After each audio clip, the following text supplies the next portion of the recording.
தேவனுடைய பிள்ளைகளே, இயேசு கிறிஸ்து உயிரோடு இருந்த ஞாயிற்றுக்கிழமை நடந்த சம்பவங்கள், அதுல சில காரியங்கள் எல்லாம் சொல்ல நான் ஆசைப்படுறேன். வந்திருக்கிற எல்லாரையும் கர்த்தர் ஆசீர்வதிப்பாராக. கிறிஸ்தவர்களுக்கு மிக முக்கியமான 2 பண்டிகை உண்டு. என்ன நீங்க எல்லாம் கொஞ்சம் உற்சாகமா கேளுங்க. ஒரு 1/2 hour சீக்கிரமா முடிக்க நான் ஆசைப்படுறேன். 6 மணிக்குள்ள முடிச்சு விட்டுருவேன். ஏன்னா எல்லாரும் கவனமா கேட்கணும். ரொம்ப தெளிவான சம்பவம், வருஷம் கேட்கிறோம். இன்னைக்கு ஒரு வித்தியாசமா நல்லா கேட்டிருப்போங்க. கிறிஸ்தவர்களுக்கு 2 பண்டிகை உண்டு. அதுல ஒரு பண்டிகை கிறிஸ்துமஸ், இன்னொரு பண்டிகை ஈஸ்டர். கிறிஸ்துமஸ் இல்லாம ஈஸ்டர் இல்லை, ஈஸ்டர் இல்லைன்னா கிறிஸ்தவ மார்க்கம் இல்லை. அப்ப நமக்கு இது எவ்வளவு முக்கியமான பண்டிகை பாருங்க. அதாவது இயேசு கிறிஸ்துவின் உயிர்த்தெழுதல் தான் நமக்குள்ள உயிர்த்தெழுதலின் நம்பிக்கையை கொண்டு வருது. அந்த நாள் தான் இந்த நாள். மரணம் அதோட ஒரு மனுஷன் முடிக்காது, அது ஒரு இளைப்பாறுதல் தான். மறிந்தவர்கள் மறுபடியும் எழும்புவார்கள் என்ற நம்பிக்கையை நமக்கு ஞாபகப்படுத்தினது ஆண்டவராகிய இயேசு கிறிஸ்து. சொல்லுவாங்கல்ல, ரெக்கார்ட் பிரேக். நமக்கெல்லாம் இந்த உலகத்தோடு நம்ம வாழ்க்க முடியாது. நம்ம யாரும் மறிக்க மாட்டோங்க. நமக்கு ஒரு ஜீவன் உண்டு, நம்ம சரீரம் தான் மறிக்கும். கடந்த சில நாட்களா நான் இதை பத்தி எல்லாம் சொல்லி இருக்கேன். இயேசு இந்த உலகத்துல மறித்தார், அடக்கம் பண்ணப்பட்டார், 3ஆவது நாள் உயிரோடு எடுத்துக்கொள்ளப்பட்டார். அதான் ஈஸ்டர். அப்ப நம்ம வந்திருக்கிறோம், நமக்கு ஒரு நம்பிக்கை இருக்கு. நம்ம மறித்து போன நம்ம அப்பா அம்மாவை எல்லாம் பார்க்கலாம். அவங்க தேவனுடைய ராஜ்யத்துல பரதேசத்துல இளைப்பாறிட்டு இருக்கிறாங்க. ஒருவேளை நம்ம மறித்தோம்னா அங்க நம்ம போயிருவோம். அதுக்குள்ள ஆண்டவராகிய இயேசு கிறிஸ்து வந்தா முதல்ல கிறிஸ்துவுக்குள் மறித்தவர்கள் உயிரோடு வரும்போது நம்ம அன்பு ஹலோ சொல்லுவாங்க. இதுதான் உண்மைங்க. அதுக்குதான் நீங்களும் நானும் வேதாந்த எடுத்துட்டு வந்திருக்கிறோம். நம்ம யாரும் சொல்லாத நமக்கு ஒரு நம்பிக்கை இருக்கு. நான் இந்த உலகத்துல மறிப்பேன், ஆனா உயிரோடு எடுப்பேன். சரீரம் தான் அங்க போகும், நம்முடைய ஜீவன் மறைக்கவே செய்யாதுங்க. இயேசு சொன்னார், நானே உயிர்த்தெழுதலும் ஜீவனமாக இருக்கிறேன். யோவான் சுவிசேஷம் 11ஆவது அதிகாரம் அதனுடைய 25, 26வது வசனத்துல இயேசுவே சொல்றாரு பாருங்க. யாராவது படிக்குமா? இயேசு அவளை நோக்கி, நானே உயிர்த்தெழுதலும் ஜீவனமாக இருக்கிறேன். என்னை விசுவாசிக்கிறவன் மறித்தாலும் பிழைப்பான். மறிக்கிறான், அடக்கம் பண்றாங்க, அங்க சரீரம் முடிஞ்சு போகுது. இயேசு வரும்பொழுது மறுபடியும் புதிய சரீரம் உண்டாகுது. ஆனா அந்த ஜீவன் இருக்குல்ல, கண்ணை மூடணும்னா போயிடுவாங்க. நான் இப்ப சொன்னேன், என் பிரதர் ரொம்ப நாள் வாழ முடியாது, அவங்க தெரியும். நான் இப்ப ஜோமனை போனேன், மகன் சொன்னா பெரியப்பா வந்திருக்கிறாங்க. அப்ப நான் ஒரு நல்ல ஜோம் பண்ணிட்டு வந்தேன், தலையாட்டிக்கிட்டேன். நமக்கு ஆண்டு சுகத்தை பலத்தை கொடுத்திருக்கும் பொழுது அதை நம்ம பயன்படுத்தணும், சரியான விதத்தில் பயன்படுத்தணும். ஆண்டவராகிய இயேசு கிறிஸ்து சரியான விதத்தில் பயன்படுத்தினார். அருமையான சகோதரமார்களே, சகோதரிமார்களே, இன்னைக்கு நீங்க தீர்மானம் பண்ணுங்க, கர்த்தர் எனக்கு கொடுத்திருக்கிற நாளையும் நேரத்தையும் கர்த்தருக்காக நான் சரியா பயன்படுத்துவேன். நம்ம ஆண்டவர்களால சரியா பயன்படுத்தணும் என்றால் எல்லா விதமான நன்மையினாலும் கர்த்தர் நம்மை நிரப்புவார்.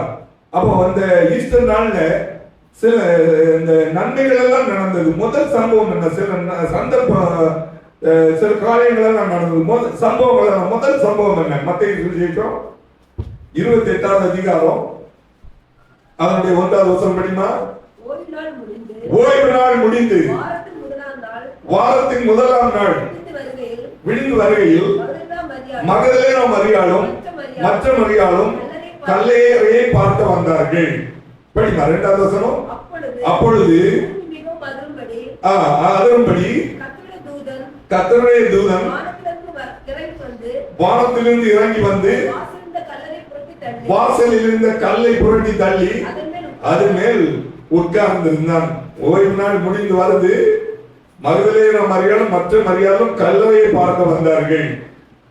அதாவது ஆண்டவராகிய இயேசு கிறிஸ்து உயிர் தெழுந்த முதல் சம்பவம் இது. ஆள் கூட பார்க்கலங்க. சகோதரிமார்களை ஏன் வேதத்தில் ரொம்ப கனம் பண்றாருன்னா அவங்களுக்கு தான் அந்த தாகம் வாஞ்சி இருக்கு, பார்க்கணும். இந்த அம்மா தூங்கவே இல்லை, தூங்கி இருக்காது. எவ்வளவு உயிர் தெரிந்தவர்கள் எவ்வளவு பரவசம் இருக்கு, நமக்கு கூட ஒரு பரவசம் இருக்குல்ல. முதல் சம்பவமே பார்த்தது இந்த அம்மா தான். யோவான் சுவிசேஷம் அதனுடைய 20வது அதிகாரம் 13வது வசனம் படிங்க. அவர்கள் அவளை நோக்கி, ஸ்திரீயே ஏன் அழுகிறாய் என்றார்கள். அதற்கு அவள், என் ஆண்டவரை எடுத்துக்கொண்டு போய்விட்டார்கள், அவரை வைத்த இடம் எனக்கு தெரியல. படிச்சுட்டு என்றார். இவளை சொல்லி பின்னாக திரும்பி, முதல்ல இந்த பொண்ணு தான் பார்க்கிறாங்க, பின்னாக திரும்பி இயேசு இருக்கிறதை கண்டாள். ஆனாலும் அவர் இயேசு என்று அறியாது இருந்தாள். இயேசு அவளை பார்த்து, ஸ்திரீயே ஏன் அழுகிறாய், யாரை தேடுகிறாய் என்றார். அவள் அவரை தோட்டக்காரன் எண்ணி, ஐயா நீர் அவரை எடுத்துக்கொண்டு போனது உண்டானால் அவரை வைத்த இடத்தை எனக்கு சொல்லும், நான் போய் அவரை எடுத்துக்கொள்ளுவேன் என்றார். பாருங்க, முதல்ல பார்க்கிறா, அந்த இடத்துல இல்ல. அவர் ஒரு உயிர்த்தல் தான் நம்பிக்கையோடு வரல. இதை கூட அனைத்து கிறிஸ்தவர்களுக்கு நம்பிக்கை இல்லை. ஆனா அழுதா, ஒரு பாரம் இருக்கு, அவங்க காணல. ராத்திரில எங்க தூங்கி இருப்பாங்க. நம்ம கூட இன்னைக்கு உயிர்த்தல்னா நிறைய நாங்கள் 2 மணிக்கு நான் எழுந்திரிச்சு பைபிள் எல்லாம் படிச்சுருந்தோம், நிறைய வச்சிருக்கேன். எது போர்வையா கோத்து சொல்லணும், கொஞ்ச நேரத்துல அதை தான் சொல்ல முடியும். ஆனா முதல்ல ஆண்டவரை பார்க்கணும். உயிர்த்தெழுந்த இயேசு நீங்க இன்னைக்கு பார்க்கணும். அவர் வீட்டுக்கு கொண்டு போகணும், கூட்டிட்டு போகணும். அவர் நம்ம கூட இருக்கிறார். நிச்சயமாக நான் உன்னை ஆசீர்வதிப்பேன், உன்னை ஆசீர்வதிக்கவே ஆசீர்வதிப்பேன், பேரை பெருமைப்படுத்துவேன், நீ ஆசீர்வாதமா இருக்கும். ஆண்டவருக்கு ஆசீர்வதிக்க தான் தெரியுங்க. அவர் உயிர் தெழுந்ததே நமக்கு ஒரு ஆசீர்வாதத்தை கொடுக்கும்படியாக தான் ஆண்டவராய் இயேசு கிறிஸ்து உயிர் தெழுந்தார். நம்மள எந்த சாபம் வரக்கூடாது. இவங்க ஆசீர்வாதமா இருந்தாங்க. 2வது சம்பவம் மத்தேயு சுவிசேஷம் 28வது அதிகாரம் அதனுடைய 3வது வசனத்தை படிமா. 2வது வசனம் படிமா. அப்பொழுது பூமி மிகவும் அதிரும்படி கர்த்தருடைய தூதன் வானத்திலிருந்து இறங்கி வந்து வாசலிருந்த கல்லை புரட்டி தள்ளி அதன் மேல் உட்கார்ந்தான். 2வது தூதன் வந்து, முதல்ல இந்த அம்மா பாக்குறா, 2வது தூதனை பாக்குறா. அந்த கல்லை புரட்டி தள்ளிட்டு அங்க இருக்கிறான். கர்த்தர் வந்து எப்பொழுதுமே தீர்மான மனிதர் நிறைவேற்றுவார். ஏசாயா ப்ராபசி சொன்னாரு, சகரியா சொன்னாரு, பழைய ஏற்பாட்டுல நிறைய பரிசுத்தவான்கள் தாவீது சொன்னாரு, புதிய ஏற்பாட்டிலையும் அநேக தேவனுடைய பிள்ளைகள் சாட்சி கொடுத்தாங்க. தூதனை பார்க்கிறான், கல்ல புரட்டி தள்ளிட்டு அதுக்கு மேல உட்கார்ந்து இருந்தா. தொடர்ந்து 2 வசனம் படிங்க. அவருடைய ரூபம் அவனுடைய ரூபம் மின்னலை போலவும் அவருடைய வஸ்திரம் உறைந்த மலையை போலவும் வெண்மையாகவும் இருந்தது. அடுத்த வசனம், காவலாளர் அவனுக்கு பயந்ததினால் திடுக்கிட்டு செத்தவர் போனார்கள்.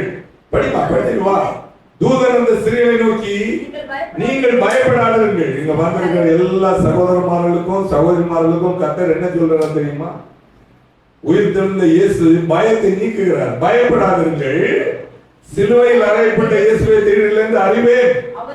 அவர் இங்கே இல்லை, தாம் சொன்னபடியே உயிர் தெழுந்தார். எல்லாரும் சொல்லுங்க, தாம் சொன்னபடியே உயிர் தெழுந்தார். நம்ம ஆண்டவர் வந்து செத்த ஆண்டவர் இல்லைங்க, நமக்காக உயிர் தெழுந்தாருங்க. நமக்கு ஒரு நல்ல ஜீவனை வைத்திருக்கிறாருங்க. அந்த ஸ்திரீகள் இந்த வார்த்தை கேட்டு பரவசப்பட்டாங்க. நம்ம கூட பரவசப்படணும். தேவ சமூகத்தில் வந்திருக்கிற நம்ம எல்லா ஆசீர்வாதத்தையும் பெற்றுக்கொள்ளணும். 7வது வசனம் கூட படினா, சீக்கிரமாய் போய் அவர் மரித்தோர்ந்து எழுந்தார் என்று அவருடைய சீஷருக்கு சொல்லுங்கள். அவர் உங்களுக்கு முன்னே கலிலேயாவுக்கு போகிறார், அங்கே அவரை காண்பீர்கள். இதை உங்களுக்கு சொன்னேன் என்றார். அப்ப ஆண்டவர் வந்து இதான் நம்மகிட்ட சொல்றாரு. நம்ம வந்து மறந்து போயிடவே கூடாது. ஒவ்வொரு நாளும் மற்றவனுக்கு சொல்லனால எனக்கு இயேசு உயிரோடு இருக்கிறார், அவர் உயிர் தெழுந்தார், அவர் என்கிட்ட சொல்லிதான் நான் இந்த வசனத்தை எல்லாம் உங்களுக்கு சொல்றேன். இந்த அனுபவத்தை நம்ம மறந்துடக்கூடாது. இயேசு கிறிஸ்து உயிர்த்தெழுந்தபடியால் உங்களுக்கும் எனக்கும் ஒரு உயிர்த்தெழுதல் உண்டு என்று நம்புறோம். நிறைய பேருக்கு அதை பற்றி தெரியாது. ஏதோ வரோம், வாழணும், சாப்பிடுறோம், குடும்பமாகறோம், மரணம் வந்தோடனே மறந்து போயிடுறோம். மறந்து போயிடுறாங்க. 1-2 நாள் அழுறாங்க, அல்லது ரொம்ப அவங்கள பிரியப்படுறவங்க நினைவு கூறாங்க, மற்றவங்க மறந்து போயிடுறாங்க. ஆனா இயேசு கிறிஸ்து பாருங்க, இன்னைக்கு யாரும் மறக்கவே இல்லைங்க. நமக்கு அவர் உயிர்த்தெழுந்தபடியால் தான் நமக்கு ஒரு நம்பிக்கை இருக்கு. எனக்கு ஒரு உயிர்த்தெழுதல் உண்டு. அவருடைய உயிர்த்தெழுதலை குறித்து பேரு பலமா ஒரு சாட்சி கொடுக்கிறாங்க. அப்போஸ்தலர்களின் புத்தகம் அந்த 2வது அதிகாரம் 23-24 வசனம் படிங்க. அப்போஸ்தலர் 2வது அதிகாரம் 23-24 வசனம். அப்படி இருந்தும் தேவன் நிர்ணயித்திருந்த ஆலோசனையின்படியையும் அவருடைய முன்னறிவின்படியையும் ஒப்பு கொடுக்கப்பட்ட அந்த இயேசுவை நீங்கள் பிடித்து அக்கிரமக்காரருடைய கைகளினாலே சிலுவையில் ஆணி அடித்து கொலை செய்தீர்கள். தேவன் அவருடைய மரண உபாயத்தின் கட்டை அவிழ்த்து அவரை எழுப்பினார். மரணத்தினால் கட்டப்பட்டிருக்க கூடாது இருந்தது. எல்லாரும் கரங்களை தட்டி கதறமாயப்படுத்துவோம். அதாவது அவர் எந்த பாதாளமும் எந்த மரணமும் அடக்கி வைக்க முடியல. பிதாவானவர் அவரை எழுப்பினார். அவர் உலகத்தில் இருக்கிற ஜீவனை கொடுக்கிறார். நேற்று கூட 3 நாள் எங்க இருந்தார்? காவலில் போய்வோம். வெள்ளிக்கிழமை ஞாயிற்றுக்கிழமை அன்னைக்கு வரையில் வந்த 3 நாள் எங்க இருந்தார்? காவலில் ஆவியில் போய் பிரசங்கம் பண்ணிட்டு இருந்தார். தேவனுங்க, அவர் நல்லவருங்க. ஒரு நாள் நம்ம கைவிட மாட்டாருங்க, நம்புங்க. அவர் எதுக்கு உயிர்த்தெழுந்தார்? நமக்கு ஒரு ஜீவனை கொடுக்க முடியாது. எதுக்கு உயிர்த்தெழுந்தார்? நம்முடைய கஷ்டங்களை எல்லாம் போக முடியாது. எதுக்கு உயிர்த்தெழுந்தார்? எல்லா விதமான நன்மைகளையும் செய்யும்படியாக. எனவே அந்த நன்மைகளுக்கு நம்ம எல்லாம் பங்குள்ளவர்களாக இருக்கணும். ஏசாயா தீர்க்கதரிசியின் புத்தகம் 28வது அதிகாரம் அதனுடைய 5வது வசனத்துல 25வது அதிகாரம் 8வது வசனத்துல ஏசாயா சொல்லுகிறார், அவர் மரணத்தை ஜெயமாக விழுங்குவார். கர்த்தராகிய தேவன் எல்லா முகங்களிலும் இருந்து கண்ணீரை துடைத்து தமது ஜனத்தின் நிந்தையை பூமியில் இராதபடிக்கு முற்றிலும் நீக்கி விடுவார். இதுக்குதான் ஆண்டவர் உயிர்த்தெழுந்தார். எல்லாம் அவங்க யாரும் கண்ணீர் விடுறீங்க, நீங்க கண்ணீரோட ஆண்டு செய்தாங்க, நீங்களாம் சந்தோஷமா இருக்க. நான் சொல்றேன், மறுபடியும் சொல்றேன், அருமையான தேவனுடைய பிள்ளை, பாரத்தை கொண்டு சேர்த்துருங்க. கவலை கொண்டு வரான், பாரத்தை கொண்டு வரான், இல்லாத எண்ணங்கள் எல்லாம் கொண்டு வரான், அழிச்சிருங்க. என் ஆண்டவர் உயிரோடு இருக்கிறார், நமக்கு ஜீவனை தந்திருக்கிறார்களாங்க, இதுவரை நடத்திட்டு வந்திருக்கிறார்கள். எத்தனை பேர் உங்களை ஏமாத்தினாங்க, எத்தனை பேர் என்னை ஏமாத்தினாங்க, இத்தனை முறை ஏமாற்றப்பட்டிருக்கிறோம். ஆண்டவர் மாத்திரம் கைவிடல. இந்த கண்ணீரோடு இருக்கிற எத்தனை பேர் சூசைட் பண்ணிக்கிறாங்க. நிறைய சாட்சிகள் எல்லாம் இருக்கு. கடந்த வாரத்துல கேரளால புருஷன் மனைவி ஒரு பிள்ளை கடன் வாங்கினாங்க, கொடுக்க முடியல. தேனியில ஒரு குடும்பம் கொடுக்க முடியல, அவன் கண்ணீரோடு அழுறான். நாங்க எல்லாருமே சேர்ந்து போறோம், நாங்க வாழ விரும்பவே இல்லை. அதை பார்த்தா கவலையா இருக்கு. ஆண்டவர் அதுக்கு உயிர்த்தெழுதல் அவங்களுக்கு தெரியல. இன்றைக்கு ஆண்டவர் அறியாத எத்தனையோ அழுதுகிட்டே இருக்கிறாங்க. அறிஞ்சிருக்கிறோம்னு சொன்னா அவரை நம்ம நேசிக்கணும், அவருக்கு நம்ம ஒப்பு கொடுக்கணும். நம்ம வாயிலிருந்து நல்ல வார்த்தை வரணும். எவ்வளவு அழகா சொல்றாரு, அவருடைய மரணத்தை ஜெயமாக விழுங்குவார். கர்த்தராகிய தேவன் எல்லா முகங்களிலும் வந்து. எத்தனை பேர் அழுதுகிட்டு இருக்கீங்க இன்றைக்கு? அழுகையெல்லாம் ஆண்டு சம்பந்தத்தில் வாங்க. ஆண்டு எனக்கு ஒரு மீட்பை தந்தபடியால் ஸ்தோத்திரம் நன்றி சொல்லுங்க. இயேசுக்கு உயிர்த்தெழுந்த 3 காரியத்தை சொல்றேங்க. அதனால வரக்கூடிய நன்மை என்ன? ரோமர் எழுதின நிருபம் 1வது அதிகாரம் 5வது வசனத்தை படிங்க. மாம்சத்தின்படி தாவீதின் சந்ததியில் பிறந்தவரும் பரிசுத்தமுள்ள ஆவியின்படி தேவனுடைய சுதன் என்று மரித்தோர் என்று உயிர்த்தெழுந்ததினாலே பலமாய் ரூபிக்கப்பட்ட தேவகுமாராக இருக்கிறார். உங்கள்கிட்டையும் எனக்கிட்டையும் இருக்கிறது பரிசுத்தம். ஆனா தேவன்கிட்ட இருந்தது சொல்லுங்க பரிசுத்தமுள்ள ஆவி. இந்த பரிசுத்தாவை யார் தந்தாரா? இயேசு தரார்.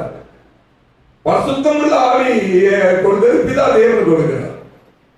அதனால அவருடைய பாவம் இல்லை, அவருடைய கவலை இல்லை, அவருடைய வேதனை இல்லை. நாம் போய் தேற்றவாத அனுப்பி சொன்னா நம்மள்ட தந்தாலே பரிசுத்தாவி அவர் நம்மளை கொஞ்சம் கொஞ்சமா பரிசுத்தப்படுத்துறார். எல்லாருக்காரும் சரி கட்டணமாயப்படுத்துங்க. நல்ல கேளுங்க, முதல்ல பரிசுத்தாவியை நமக்கு தந்தார். அவர் நம்முடைய கவலையை மாற்றுறாரு, பாரத்தை மாற்றுறாரு, பாவத்தை மன்னிக்கிறார். நம்மளாம் சின்ன சின்ன பாவங்கள் எல்லாம் செய்கிறோம், அசுத்தம் படுத்துறோம், கத்த விரும்பாத காரியங்கள் பரிசுத்தாவே விடுறதே கிடையாது. நீங்க எங்க இருந்தாலும் அங்க வந்து வேண்டாம் வேண்டாம் வேண்டாம்னு சொல்லி சொல்லி அவர்கிட்ட கொண்டு வந்துடுறாரு. ஏன்னா உனக்கு ஒரு உயிர் தருதல் உண்டுன்னு சொல்றாரு. ஆண்டவர்கிட்ட அப்படி அல்ல, அவர்கிட்ட பரிசுத்தமுள்ள ஒரு ஆவி இருக்கு. தேவனுடைய சுதன் என்று உயிர்த்தெழுதலினாலே பலமாய் ரூபிக்கப்பட்ட தேவகுமாரனாக இருக்கிறார். அப்போ இயேசுவிட்ட இருந்த பரிசுத்தாவி அந்த வந்து அவரை உயிர்த்தெழுந்து கொடுத்த போல நமக்கு ஒரு பரிசுத்தாவி இருக்குல்ல, அதை நம்ம அந்த உலகத்திலேயே நம்ம சரியா நடத்தி நம்ம கண்ணை மூடி போய் ஒரு நாள் போய் அந்த மரணத்தை சந்தித்து மரணத்தின் மூலமாக போய் அந்த ஆவி தேவ சம்பந்தத்தில் போக நமக்கு ஒரு உயிர்த்தெழுதல் உண்டு. உயிர்த்தெழுதல் முதல்ல அப்படி புரியும். வாசிங்க, அப்போஸ்தலர் 1 நானே சொல்லுகிறேன். பரிசுத்தாவி உங்களிடத்தில் வரும் பொழுது நீங்கள் பலனடைந்து எருசலேமிலும் யூதேயாவிலும் சமாரியாவிலும் உலகமெங்கும் சாட்சிகளாய் இருப்பீர்கள். அப்போ நமக்குள்ள தேவன் வைத்திருக்கிற பரிசுத்தாவி, அவர்கிட்ட இருந்த பரிசுத்தமுள்ள ஆவி, நம்மகிட்ட இருந்த பரிசுத்தாவி நம்ம என்ன செய்யணும்னு சொன்னா சாட்சியா வைக்கிறது. யூதேயாவிலும் சமாரியாவிலும் எருசலேமிலும் நம்ம அந்த வார்த்தை சொல்றோம்னு பார்க்கணும். நம்ம யாருக்கும் நெகட்டிவ் வார்த்தைகள் வரவே கூடாது. இப்பவும் சொல்றேன், ஆண்டோட்ட என்னென்ன காரியங்கள் இருந்து நம்மகிட்ட என்னென்ன காரியங்கள் இருக்கணும். ஒரு 3 வசனம் சொல்றேன். 1 யோவான் 3வது அதிகாரம் அதனுடைய 5வது வசனத்துல யோவான் விதமாக சொல்லுகிறார், அவர் நம்முடைய பாவங்களை சுமந்து தீர்த்த வெளிப்பட்டார் என்று அறிவீர்கள். அவரிடத்தில் பாவம் இல்லை. நமக்குள்ள ஒரு பரிசுத்தாவியானவர் தந்தாரலாங்க, அவர் நம்மளை பாவம் இல்லாமல் ஆக்குகிறார். ஏன்னா அவருடைய பாவம் இல்லை. நான் உங்களை விட உங்களை கவனிக்கிறதுக்கு ஒரு தகப்பன் இருக்கிறார். இந்த பிள்ளைகள் எல்லாம் சின்ன சின்ன பிள்ளைகள் எல்லாம் இருக்கிறாங்க. அந்த பிள்ளைகளுக்கு கவலை கிடையாது. ஸ்கூலுக்கு போறாங்க, வாராங்க, துணி அங்க போடுறாங்க, இங்க போடுறாங்க. பெற்றோர் தான் எல்லா இடத்துக்கும் கவனிக்கிறாங்க. இதை போலதான் நம்ம கொஞ்சம் நினைக்கிறோம், ஆனா நமக்கு ஒரு அக்கறை இருக்கு. நம்மை விட நமக்காக அக்கறைப்படுகிற ஒரு தேவன் உண்டு. அவர் உயிர் தெரிந்து கவனமா இருக்கிறார். நம்ம உங்களுடைய பிள்ளையாக வாழவே நம்ம ஒப்பு கொடுத்தா அவர் கவனிச்சுடுவார். நம்ம ஒப்பு கொடுக்கல, அது வேறு உண்டு. ஒப்பு கொடுக்கணும், மனப்பூர்வமா ஒப்பு கொடுக்கணும். என்ன நடத்தாங்க, என்ன வந்தாலும் நடத்தணும். ஒரு காரியம் சொல்றேன். நான் நேற்றுக்கு ராத்திரி ஒரு சம்பவம் படிச்சிருந்தேன். ஹைதராபாத்ல தகப்பனும் மகன், தகப்பன் பணக்காரன், பைக்ல போயிட்டு இருக்கிறாங்க. ஒரு யூடியூப்ல இருக்கு, நினைக்கிறேன் ஆக்சிடென்ட் ஆச்சு. பின்னால் இந்த மகனை தூக்கி அடிச்சு தலையில அடி கோமா செஞ்சு போயிட்டான். 1 மாசமா அழிஞ்சிட்டு எல்லா ஒரு வேலையெல்லாம் ரிசைன் பண்ணிட்டாரு. ஏன்னா மனைவிக்கு இந்த ஒரு பிள்ளைங்க வந்து வசி வாங்கி கொடுத்தாரு. ஒவ்வொரு நாளும் அவங்க கட்டில் வந்து அழுதுகிட்டே இருப்பாரு. இனிமே என்ன ஆகும், டாக்டர் கேட்பாரு, ஏதாவது மாற்றம் வருமா டாக்டர்? தெரியல சார், நாங்க ட்ரீட்மெண்ட் பண்ணிட்டு இருக்கிறோம், கோமா செஞ்சு போயிட்டான் இல்லையா, ஆனா அவனுக்கு உள்ள உரம் இருந்துட்டே இருக்கு. அவர் வந்து சாப்பிடாம எல்லாம் மெலிஞ்சிட்டாரு. பெரிய சாட்சி சுருக்கமா சொல்றேன். ஒரு நாள் அவங்ககிட்ட வந்து புலம்புனார், அம்மா இல்ல உன்னை ரொம்ப நேசிக்கிறேன், உனக்காக வாழ்றேன், உன்னை உயர்ந்த மனுஷனை கொண்டு வரணும், இப்படி படுத்து கிடக்குதுடா, என்ன வாழ்க்கை ரொம்ப இதாகி இந்த ஆளு கீழே விழுந்து இறந்து போறாங்க. எல்லாரும் ஓடி வராங்க. இந்த கோமா செய்கிற பையன் இந்த சம்பவத்தை பார்த்து டக்குன்னு அப்பான்னு சொன்னான். டாக்டர் பிடிச்சிருக்காங்க, அந்த ஆள் இறந்து போறாருங்க. இந்த பையன் எனக்கு உயிர் வந்துச்சு. ஏசுதான் செய்யறாருங்க. அவரிடத்துல பாவம் இல்லை. நம்ம எல்லாம் இந்த கோமா ஸ்டேஜில் இருந்தவங்க. அவர் ரெக்கார்ட் பிரேக். அவர் உயிர் திறந்தது நமக்காக உயிர் திறந்தார். இந்த ஸ்போர்ட்ஸ்ல எல்லாம் உசேன் போல்ட் பெரிய ஒரு ஓட்டக்காரங்க வச்ச ரெக்கார்டை யாரும் தடுக்க முடியல. அதை கூட சமீபத்தில் ஒரு தகர்த்து எடுத்துட்டான். நீல் ஆம்ஸ்ட்ராங் 69 வருஷம் சந்திரல வந்து முதல்ல கால் வைக்கிறான், அல்லேலூயான்னு சொல்லிட்டு கால் வைக்கிறான். வேற யாரும் வர முடியாது, அங்க போயிட்டு வராங்க.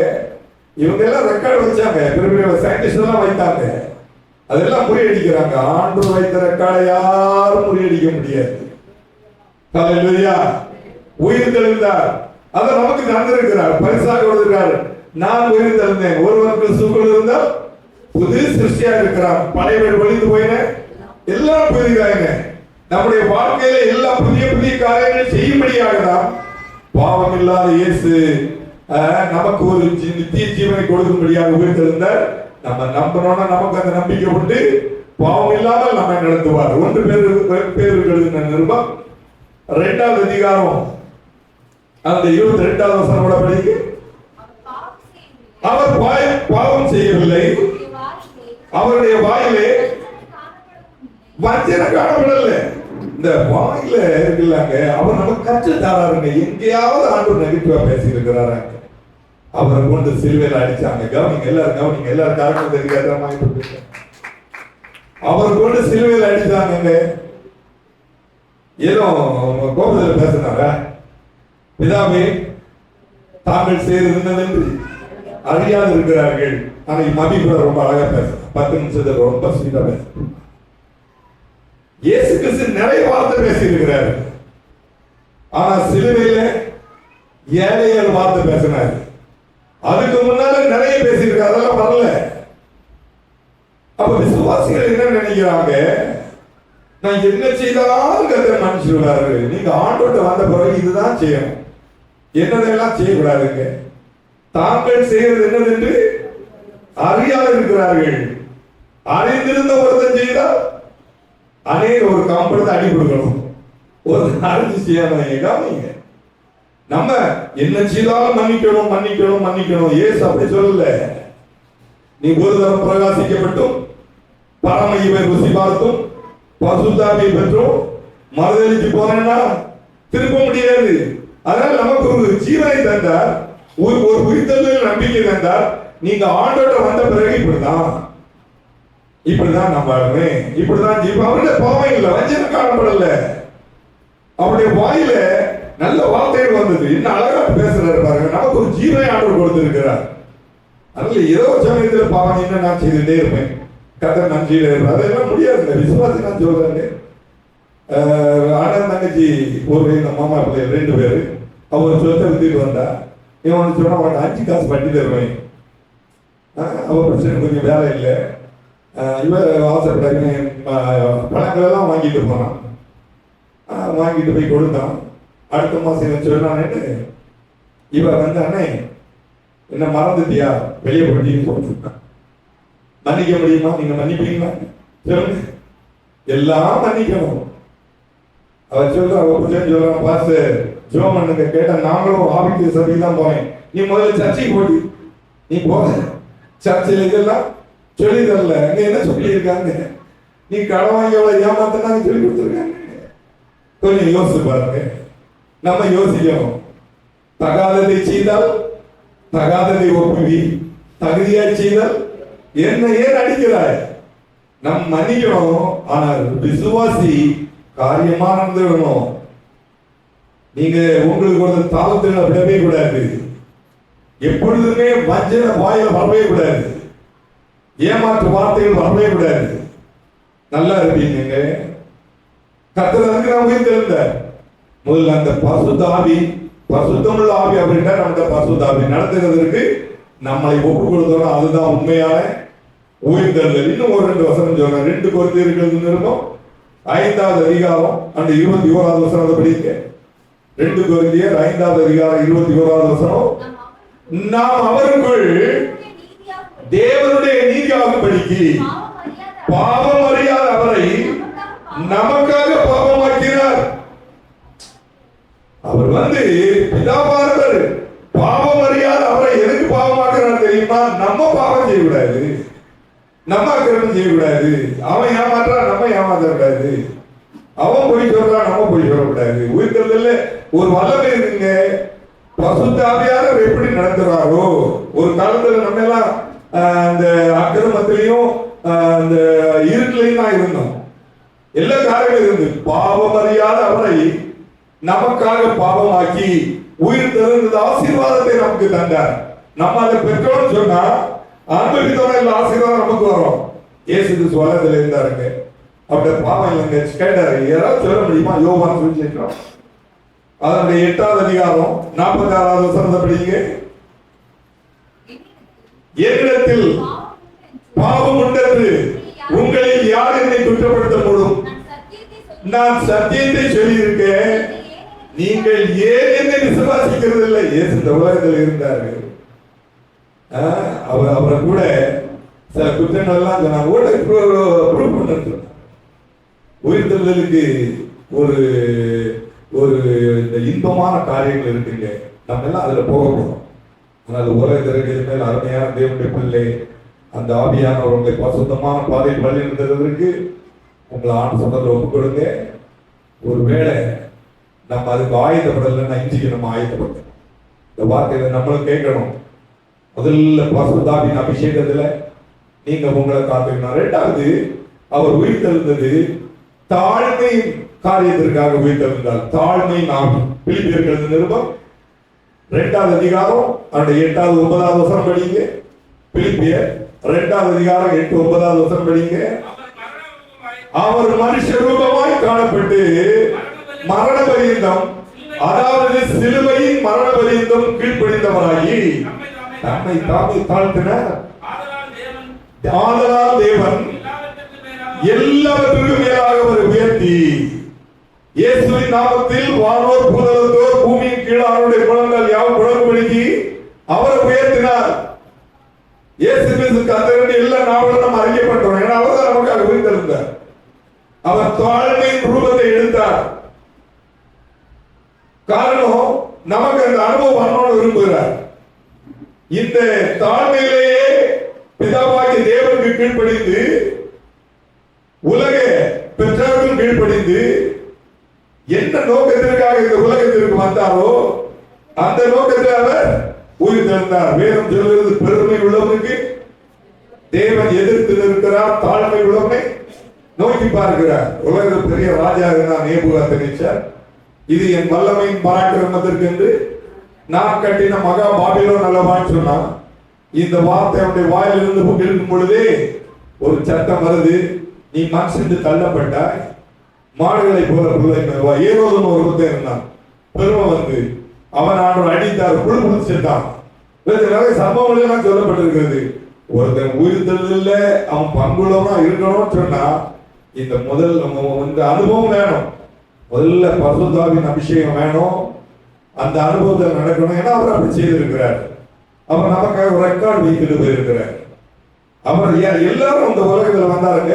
சிலர் எல்லாம் மறித்தாங்க, உயிரோடு இருந்தாங்க, அதையும் கொஞ்ச நாள் மறித்து போனாங்க. ஆனா இயேசு மாத்திரம் அப்படி இல்லை. உயிர்த்த கிறிஸ்து இனி மறிப்பதில்லை.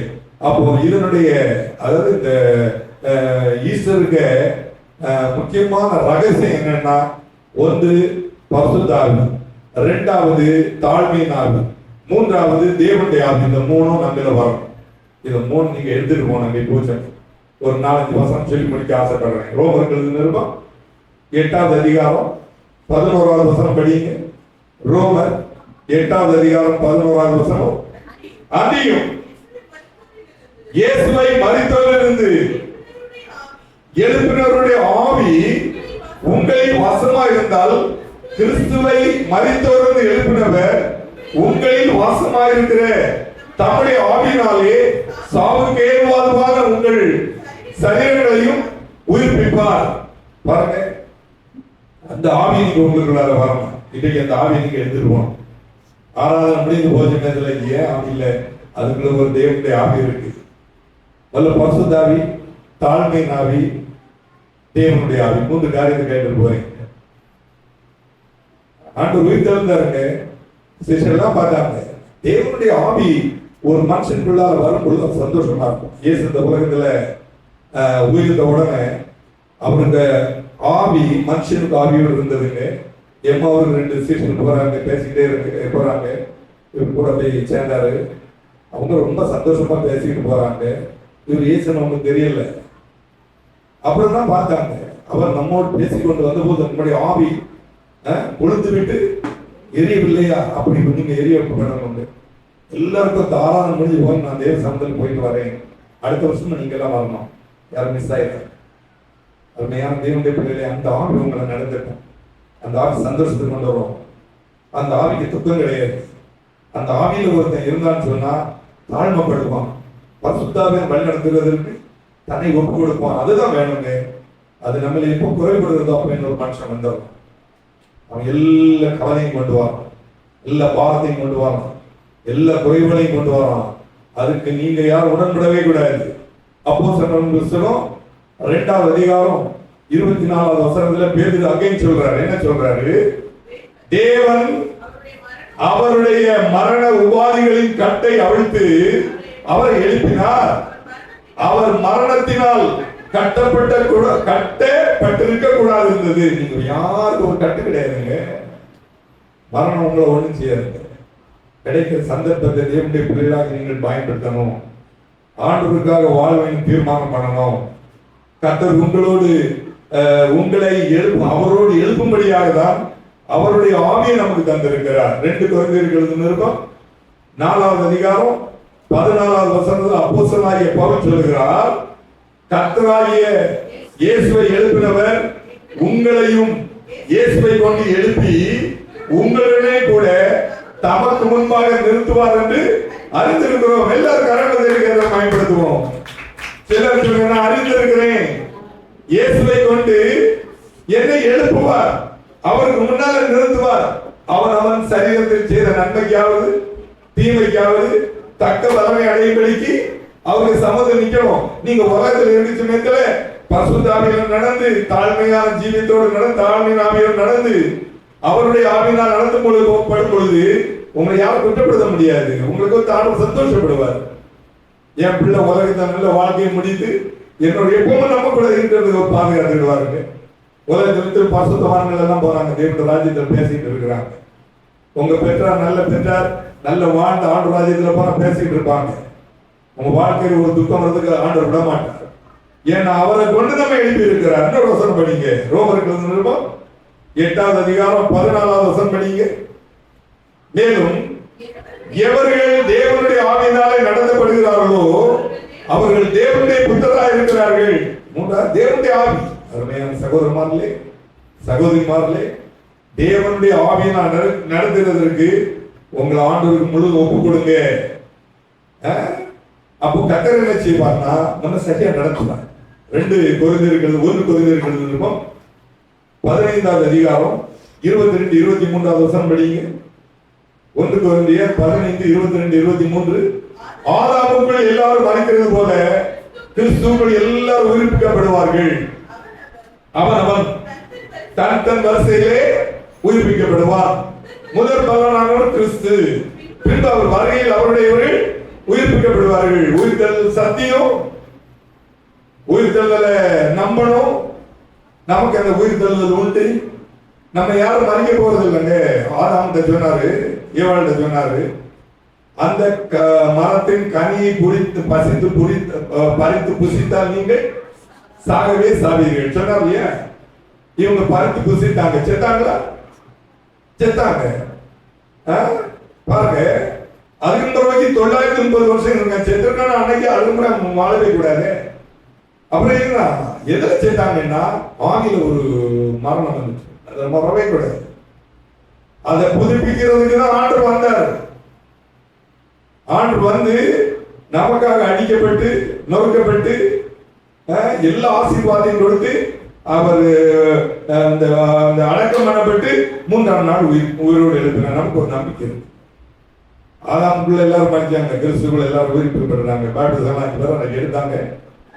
எல்லாரும் கொடுக்கும்போது சொல்லுவேன், அதாவது ஞானஸ்நான ஆராதனை மூலமாக அடக்கம் பண்ணப்பட்டு உயிர்த்தெழுதலின் சாயலில் ரோமர் 6ல சொல்லி இருக்கிறாங்க, அவரோடு இணைக்கப்பட்டிருக்க நம்புறேன். எல்லாரும் ஆமாட்டு நமக்கு அந்த நம்பிக்கை இருக்கு. அதுக்குதான் பைபிள் எடுத்துக்கிட்டீங்களா கால நேரத்தில் வந்து இந்த வசனத்தை கேட்டு போறீங்க. ஒரு வசனம் சொல்லி முடிக்கிறேன். 1 யோவான் எழுதின நிருபம் 3வது அதிகாரம் 3வது வசனத்தை படிங்க.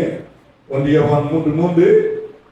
அவர் படிமா, அவர் மேல் இப்படிப்பட்ட நம்பிக்கை வைத்திருக்கிறவன் எவனும் அவர் இருக்கிறது போல தன்னையும் சுத்திகரித்துக் கொள்ளுவார்.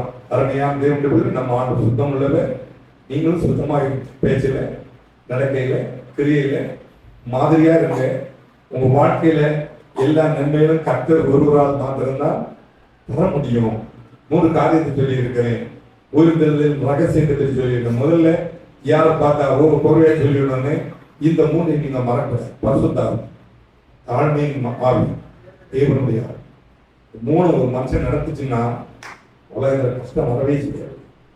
எல்லா ஆசீர்வாதம் எதிர்க்கிறாங்க. கல்வாரி மலையில நமக்கு தான் அவ்வளவு ஆசீர்வாதம் சேர்த்து வச்சிருக்கிறாருங்க.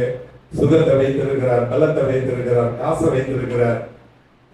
எனக்கு அந்த அனுபவத்தில் நீங்க வாழுங்க. நம்பிக்கையோடு சொல்லிட்டு போங்க. ஆண்டவரே கைவிட மாட்டார் சொல்லுங்க. ஒரு வழி அடைத்தால் 10 வழியை திறந்து தருவாருங்க. ஆயிரக்கணக்கான சாட்சிகளை என்னால் சொல்ல முடியும். கர்த்தர் ஒரு நாள் அவருடைய பிள்ளைகளை கைவிடவே மாட்டார். உண்மையும் கைவிட மாட்டார்.